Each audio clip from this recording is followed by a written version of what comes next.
The spacecraft was a long way from home. I thought it might be a good idea, just after Saturn, to have them take one last glance homeward.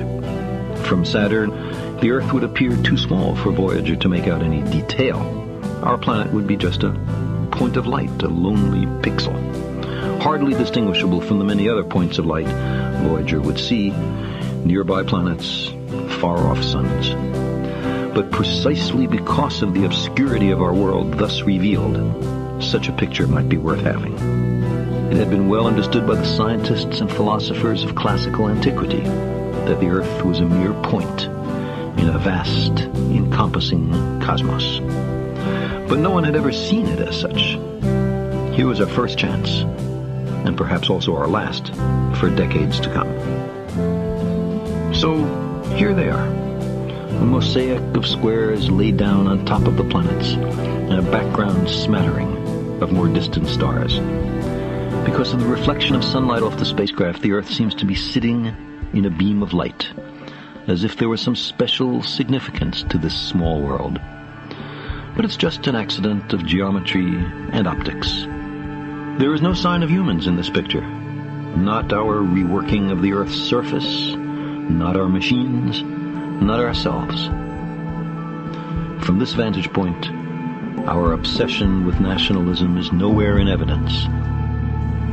We are too small. On the scale of worlds, humans are inconsequential. A thin film of life on an obscure and solitary lump of rock and metal. Consider again that dot. Everyone you ever heard of, every human being who ever was, lived out their lives. The aggregate of our joy and suffering. Thousands of confident religions, ideologies, and economic doctrines.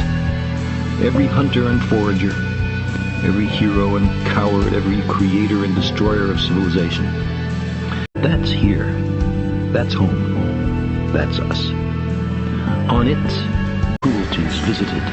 Everyone you love, everyone you know, every king and peasant, every young couple in love, every mother and father, hopeful child, inventor and explorer, every teacher of morals, every corrupt politician, every supreme leader, every superstar, every saint and sinner in the history of our species lived there, on a mote of dust, suspended in a sunbeam.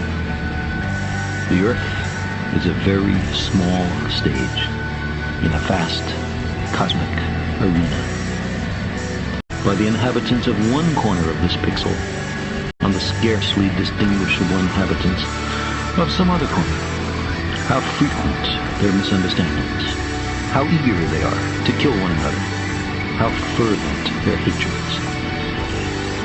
Think of the rivers of blood spilled by all those generals and emperors, so that in glory and triumph they could become the momentary masters of a fraction of a dot.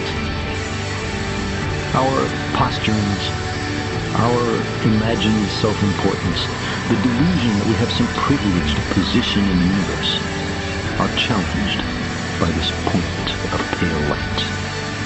Our planet is a lonely speck in the great enveloping cosmic dark. In our obscurity, in all this vastness, there is no hint that help will come from elsewhere to save us from ourselves.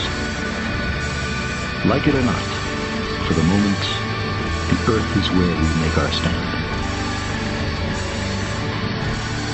It has been said that astronomy is a humbling and character-building experience. There is perhaps no better demonstration of the folly of human conceits than this distant image of our tiny world. It underscores our responsibility to deal more kindly with one another and to preserve and cherish the only home we've ever known. The pale blue dot.